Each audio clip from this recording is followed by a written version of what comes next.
Hello दोस्तों, मैं class 10th trigonometry exercise 8.1 का क्वेश्चन नंबर 6 लेकर आया हूं। इसको आपके साथ हल करूंगा मैं। इस क्वेश्चन में कहा है कि एंगल ए और एंगल बी दो एक्यूट एंगल हैं, यानी कि 90 डिग्री से कम के हैं। ठीक है, तो पूछा है और उसमें कहा है कि कॉस ए और कॉस बी आपस में इक्वल हैं। तो प्रूफ करना है हमको कि ये दोनों एंगल इक्वल होंगे, ये हमको प्रूफ करना है। तो देखिए, कोई भी एक राइट एंगल बना लीजिए। ठीक है, ए और बी दोनों ही एक्यूट हैं, तो ए और बी आपके राइट एंगल पे नहीं हो सकते, तो वो आपका एंगल सी बनेगा। फिर उसने कहा कॉस ए और cos B, cos A given है आपको, कॉस बी के ये आपको गिवन है। ठीक है, तो ऐसी स्थिति में जब हम पहले कॉस ए की बात करते हैं। ठीक है, कॉस ए क्या है? कॉस ए है, आपको एक ट्रिक मैंने बताई थी। वो क्या ट्रिक बताई थी? वो ट्रिक थी, मैंने आपको बताई थी P B P upon H H B. ये एक शॉर्ट ट्रिक बताई थी।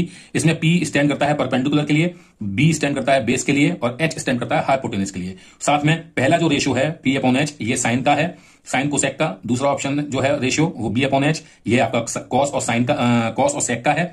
और तीसरा आपका टेन और कॉट का है। तो हमको कॉस के बारे में जानकारी है, तो हम इस वाले ऑप्शन को लेंगे और इस वाले ऑप्शन में B upon H, base upon hypotenuse हम लेंगे। लेकिन एंगल ए पे ध्यान दीजिए, मैंने आपको बताया एंगल बहुत मैटर करते हैं। जो भी एंगल के बारे में बात हो रही है उसको हम बेस पर रखते हैं। तो अगर हम इसको बेस मान रहे हैं तो ये आपका एल्टीट्यूड यानी परपेंडिकुलर होगा। तो ऐसी स्थिति में ए के केस में फॉर एंगल ए,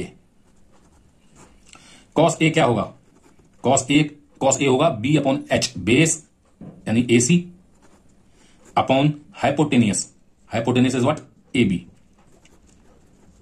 पहली बात आ गई।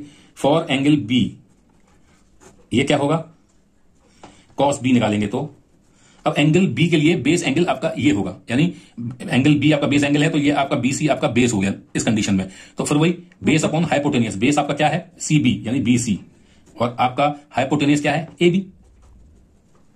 ठीक है, ये आपकी दूसरी कंडीशन।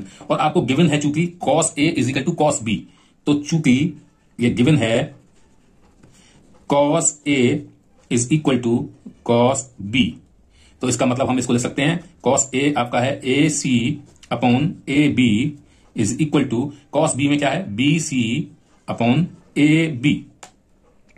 दोनों ही साइड में ए बी डिनोमिनेटर में है, तो वो कैंसिल आउट हो गए। तो आपका आ गया A C is equal to B C, यानी A C side B C के इक्वल है।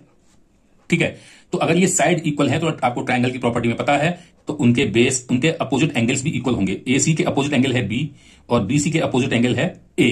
तो चूंकि साइड इक्वल है तो एसी के अपोजिट कौन सा हो गया? एंगल बी, और इसके अपोजिट हो गया एंगल ए। तो ये आपस में क्या होंगे? इक्वल होंगे। तो ये आपका प्रूव्ड हो गया।